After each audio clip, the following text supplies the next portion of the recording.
Now, a fire broke out at a disused factory in Dublin following a protest over that particular site being earmarked to house asylum seekers. Yeah, more than 1,000 people attended the protest at the former Crown Paints factory in Coolock, just outside Dublin.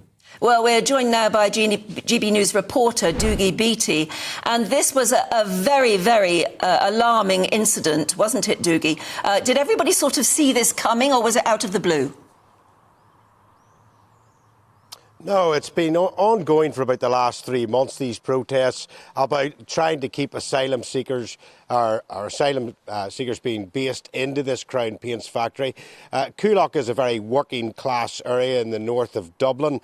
Many of these people's parents, etc., helped build Ireland's economy as it is now when we were very much into manufacturing. Now, that is a big social housing area. The manufacturing side of that area is still there, old derelict factories, etc. And the Irish government have decided to renovate these factories into housing for asylum seekers. Now, most of them are young men that are going to be put in there. And the locals are up in arms about this. They have been for about the last 3 months, protests every day, every night. And that turned pretty ugly last week when the Garda Síochána went in to try and help the workers go in to renovate that factory. Now, on Thursday night, there was a fire set in that factory. And last night, there was about 1,000 people, and they marched from that factory round the Malahide Road and to the Garda Síochána, the police station, just about 3 miles away. Now, when they were on their way back, flames could be seen coming out of the factory, which we must say is full of asbestos and other materials. So the locals are telling me they had nothing to do with it. They wouldn't have set it on fire because that would go into the atmosphere around them.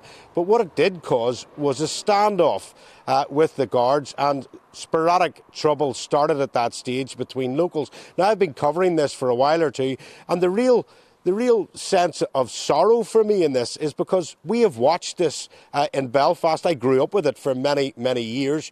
And what happens back here in the 60s and 70s was Westminster was in control of Northern Ireland, and our regional government then had to put the police force, the RUC as it was, in there to try and separate communities. In fact, you can still see it to this day where I'm standing.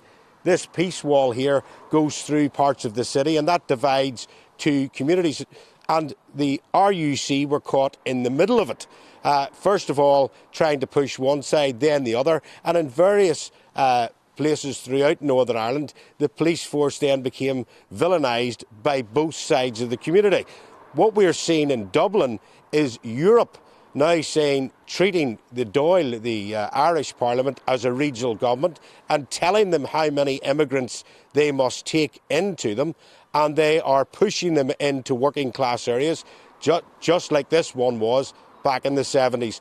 So there's other political games being played here as well, especially with the general election coming up in the Republic of Ireland in the next few months, and I will be watching to see exactly where those immigrants go.